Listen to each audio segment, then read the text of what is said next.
Yes, first of all, I congratulate all of the Syrian people for this victory. They were able to get off the despotic regime, which I mean, controlling Syria since 60 years, and especially on this HTS, which they took power in Damascus. They are governing now. They are talking about the coexistence with all components of the Syria. I mean, the Kurds, Syriacs, and the other communities, and also with the from the belief-wise with the Yazidis, Christians, Alawis, Shias, everybody can live together in democratic Syria.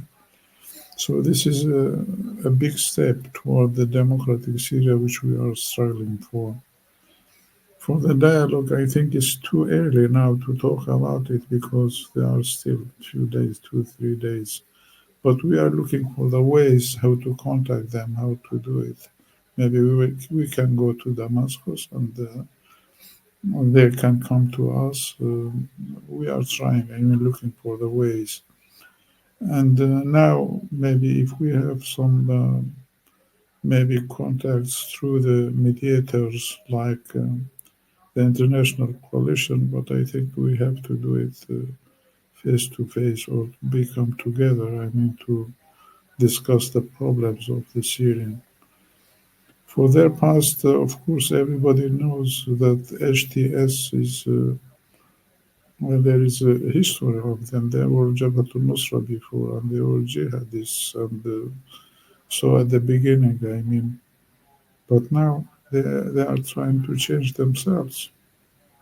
So we will try to be helpful and to make them to succeed in this changing to be able to deal with all the Syrians, I mean, from different components.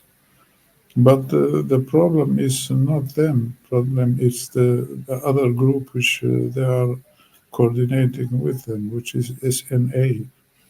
Those groups, they are completely different. This group is mercenaries used by Turkey.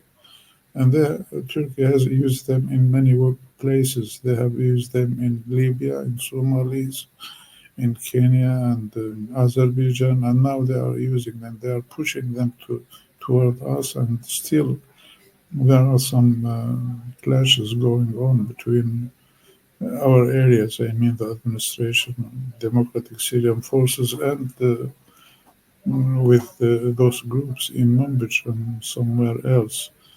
And their attacks didn't stop till now. Even the Turkish government also, they are still attacking through the border by drones, by shellings, and so continuing. But we are trying to make a good dialogue with the HTS in Damascus. Well, yes, we are trying, I mean, to have all the components of the democratic self-administration in our areas, northeast of Syria, especially with the Kurdish parties, to have a joint maybe delegation for this dialogue with the I mean new authorities in Damascus. We are looking forward.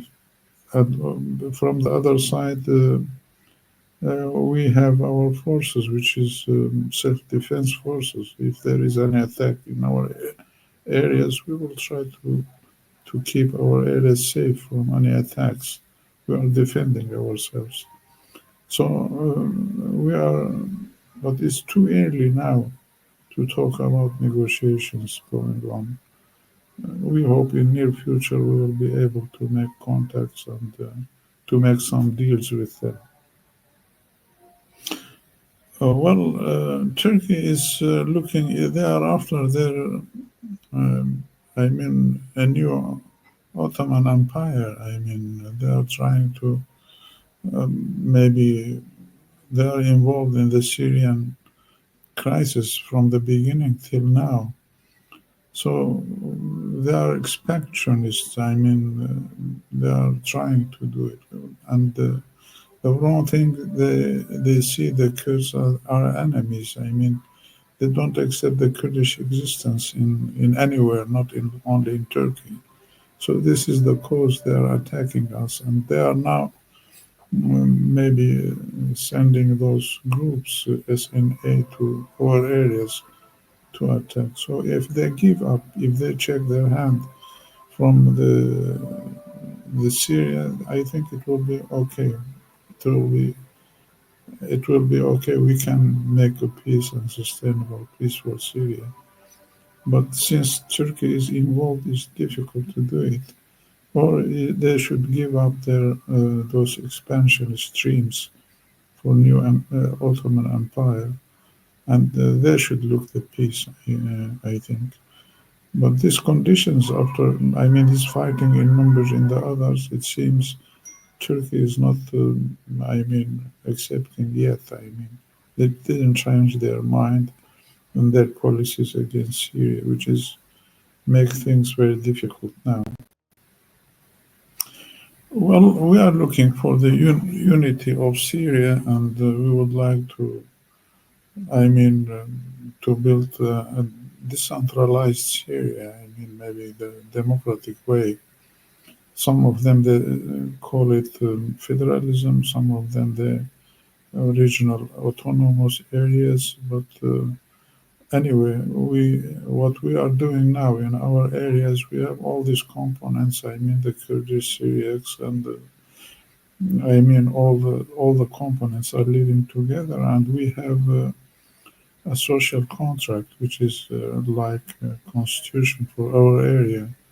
And we believe what we are doing here in the administration and this social contract is very convenient for all the Syrians. So it could be expanded. And of course, I mean, we have to, if there is any things we can maybe remedy it in this contract with the other partners in future Syria, and even do the discussions with the other parties and the governing I mean, authorities in Damascus. So we have to reach an agreement for all the Syrians, and I think Syria cannot go back to before 2011.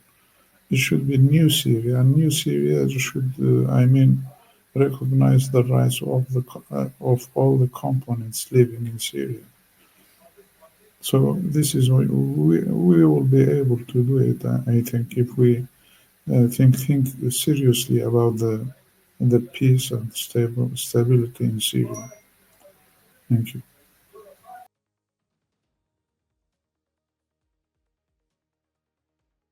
We, as a Kurdish people, I mean, we were ignored by the war since 100 of years, 1 century, and everybody wanted to finish the Kurdish people. They didn't accept the existence of them. And of course, this struggle, and now everybody knows the Kurds and the Kurdish people, and that they have their democratic rights and so on. Of course, the cost of that was very big. I mean, by blood of the young people of the Syrians, the Kurdish people, and of course, our family was one of those families who sacrificed the cost of this struggle. And of course, if we are not looking for more sacrifices and not more victims, we have to find an end for that, which is the peace, to live in the peace. If the others, I mean, in Syrians, is accept to live together, there will be no problem. And I think we have paid the cost, and what we have paid is enough to have freedom and democracy in Syria. And I hope we will succeed to do it in these days. Thank you.